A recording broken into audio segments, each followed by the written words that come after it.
frontière entre la Mauritanie et le Sénégal. La mère de l'Azmata s'appelle Adama Aïché. Adama Aïché, ça veut dire Adama. La vive Adama, la sainte Adama. Son père, Seyd Ousmane. Seyd Ousmane, il récitait le Coran tous les jours. Vous savez combien le Coran est grand. Mais chaque jour, il le récitait. C'est ainsi donc. Et la Zoumata, je venais de le dire tout à l'heure, a appelé Adama Aïché, parce que vous savez, en pays musulman, nous sommes polygames. La Zoumata avait 2 femmes. Il a dit à Adama Aïché, la mère de la Zoumata, va m'emmener mon tapis. Je vais aller dormir chez ta coépouse là-bas. Normalement, ça doit faire une scène de jalousie. Mais la mère de la Zoumata, humble, c'est Ousmata. Donc, la femme a accepté d'aller chercher le tapis pour amener le tapis à Ella Zoumatal qui dort dans la chambre de sa coépouse. En venant, il y a eu un grand vent qui a fermé la porte. La porte est rabattue. Elle est venue, elle s'est arrêtée. Elle a attendu. Et puisque la porte s'est rabattue d'elle-même, le père de l'Azmata ne sait pas que la porte est fermée. La mère de l'Azmata ne voudra pas ouvrir la porte pour le respect de son mari. Et c'est ça la leçon. Nous les femmes, respectons nos maris pour que nos enfants soient des enfants généreux, puissants, des enfants intelligents, humbles. La mère de l'Azmata est restée à la porte. De cette nuit-là à l'aube, l'aube ça veut dire 5 heures du matin, l'heure de la prière, une forte pluie s'est abattue sur le village, donc sur la mère de l'Azmata. Elle était là, devant la porte. Elle a attendu. Il a plu. Il a cessé. Et à 5 heures du matin, quand l'Azmata s'est levé, quand Seyd Nourta s'est levé, il est venu à la porte, il s'est heurté à la femme et il a dit, mais tu veux écouter ce qu'on parle? Il dit non. Vous m'avez demandé d'amener le tapis pour prier. Je suis venu avant que je ne vienne. Le vent avait déjà rabattu la porte. Je ne peux pas taper la porte. Je ne peux non plus pas rebourser chemin. Et vous, vous ne savez pas que je suis là. Qu'est-ce que je veux faire? Pour respecter la parole de mon mari, j'attendrai là contre vents et marées. La tornade est venue. De 20 heures, parce que là-bas au village on dort très tôt, de 20 heures à 5 heures du matin, cette bonne dame est là, arrêtée. L'Azmata a dit, je prie Dieu, Dieu le Tout-Puissant, de vous donner un enfant dont tout le monde a parlé. Ainsi dit, ainsi fait. La femme donna au monde un enfant de l'Azmata. Avant la naissance de l'Azmata, un arabe qui se trouverait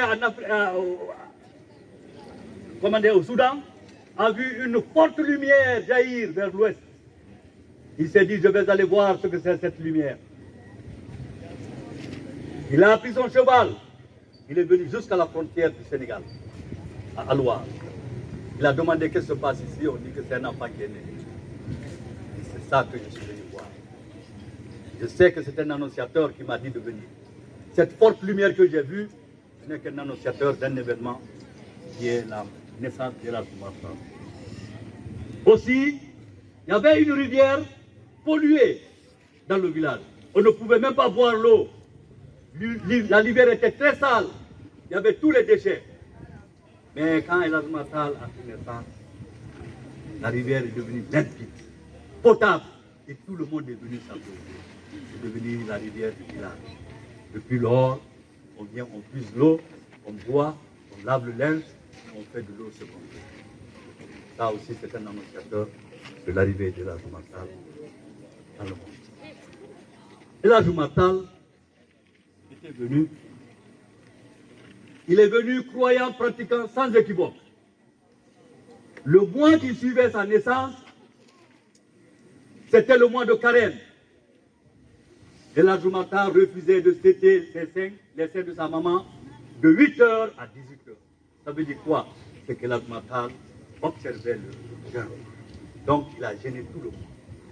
C'est après le mois que l'Hadj Matal a commencé à téter les seins de sa maman de 8h jusqu'à la journée. Mais avant, c'était 8h. De 8h, après avoir tété les seins de sa maman, ce n'est que 18h après. Donc l'heure à laquelle tout le monde prenait le déjeuner. Voyez-vous, quand je vous dis que l'affaire de l'Hadj Matal, elle est immense. Nous serons ici toute la journée. Je passerai toute la journée à causer avec vous. Le père de l'Hadj Matal a dit à l'Hadj Matal, va garder le champ. Et l'Hadj Matal est parti pour garder le champ. Il a dormi. Et quand il a dormi, les oiseaux sont venus saccager tout le champ. Le champ est saccagé, il n'y a rien, aucune récolte. Le père de l'Hadj Matal est venu, il a regardé le champ, il a vu l'Hadj Matal qui dormait. Il a voulu le taper, le gars s'est réveillé, il a pris la pluie. Il y avait le fleuve.